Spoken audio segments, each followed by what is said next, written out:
తనకు రక్షణ కల్పించాలని ఓ వృద్ధ మహిళ తెలంగాణ రాష్ట్ర మానవ హక్కుల కమిషన్ను ఆశ్రయించింది. నల్గొండ జిల్లా పెద్దకొండారం గ్రామం గౌరారం మండలంకి చెందిన బుచ్చమ్మ అనే వృద్ధురాలు తన వద్ద ఉన్న ఆస్తిని లాక్కొని తనను రోడ్డుపైకి నెట్టేశారని కమిషన్ ముందు ఆవేదన వ్యక్తం చేసింది. ఇక తనను ఇంటి నుండి గెంటేసిన విషయం ఎవరికైనా ఫిర్యాదు చేస్తే నీ ప్రాణాలు తీస్తానని తన కొడుకులు బెదిరించారని కమిషన్కు ఫిర్యాదు చేసింది. ఇక తనకి ప్రాణ రక్షణ కల్పించి ఆశ్రయాన్ని కల్పించాలని రాష్ట్ర మానవ హక్కుల కమిషన్ను విజ్ఞప్తి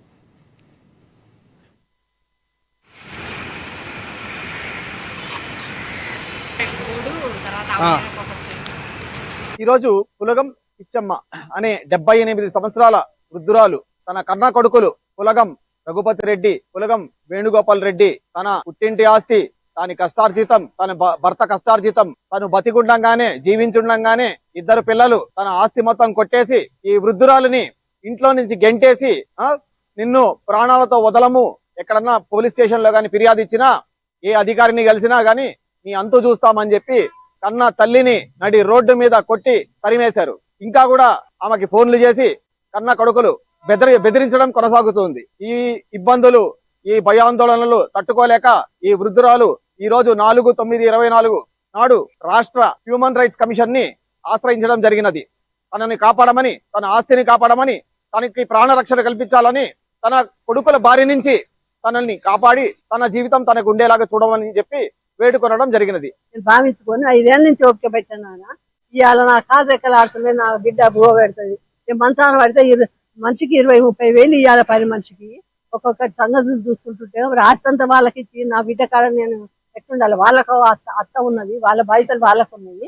మరి ఇది న్యాయం ఎట్లయితే నాన్న, అందుకనే భరించలేక కొట్టుడు తిట్టుడు, ఏడ కనపడితే ఆడ అనుడు, నా బిడ్డని తిట్టుడు, నా అల్లుడిని తిట్టుడు. ఎందుకంటే నన్ను వాళ్ళు దాస్తుర్రని అట్లా ఇసుకిచ్చి అట్లా కూతలు కూసి ఫోన్లు బంద్ చేసి డిస్కౌంట్ చేసి ఫోన్ చేస్తే ఫ్రెండ్స్ మా అమ్మకు ఫోన్ చేయొద్దు, నువ్వు మా ఇంటికి రా, మా అమ్మ ఇంటికి పోవద్దు, మా అమ్మని మీ ఇంటికి రావద్దు, సాగలావని బట్టలు ఉతుకొద్దని ఎన్నో నాయన నన్ను ఎన్నో కష్టాలు పెట్టిండ్రు, ఎన్నో బాధలు పెట్టిండ్రు. ఇంకా నా తలెంటికలు అన్ని ఉన్నాయి కానీ నాకు ఓపిక లేకుండా పోయింది. నా పరేషాన్కు చాలా ఉన్నాయి. నన్ను కష్టపెట్టిండ్రు, నా ఆస్తి తీసుకుండ్రు.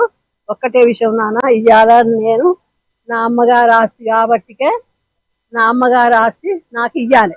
వాళ్ళకైతే నేను జీతాలు ఉంచలేదు, పదార్థాలు చేయలేదు. ఈ లక్షల జీతాలు తీసుకుంటుండ్రు. మీ బతుకులు మీరు బతుకులు.